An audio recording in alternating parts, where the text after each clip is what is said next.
self-help quotes take what's often called the psychodynamic or the psychoanalytic perspective, which long ago, as I understand, was referred to by some as philosophical medicine or narrative medicine, also known as depth psychology, analytic psychology, psychodynamic psychology, or simply dynamic psychology, which simply means, very simply, it only means that the baby remembers what happens to him, and those memories can affect him for the rest of his life. The study of this is called psychoanalysis or the psychoanalytic perspective. Because what does the baby remember? We don't know. But something happened between the baby and the mother which he remembered, which led him to become dysfunctional, neurotic. So why is he neurotic? Why should any person become neurotic? Doesn't make sense, right? Our natural state of affairs, baby's loved by his mother, he has his authentic self, he expresses what's unique about him. Blue jay of happiness, the natural temperament, is the joy character, the serene, inexhaustible fullness of being.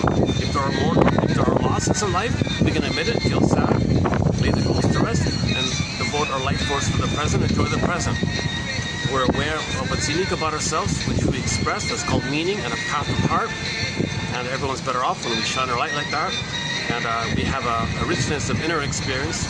So we come from this home within called embodiment or soul or beingness, the feminine element, the feminine principle, the midnight blue, the yin, the shakti.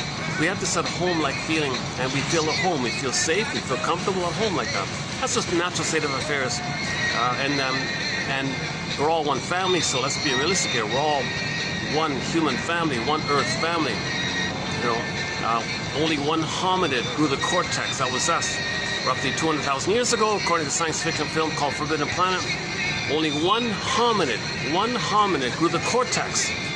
That was us. Almost, okay, well, we used to be Homo botuensis by one theory, and now we're Homo sapien. So only Homo sapien, well, the hominid that we might have referred to ourselves. See, in that, our earlier version of us, we don't have language, so we wouldn't even have a name for ourselves. So now we might look back and say, well, let's give ourselves a name for our previous state. So one scientist said, well, let's call ourselves Homo botuensis because we developed the cortex in the area around where the bonobos are.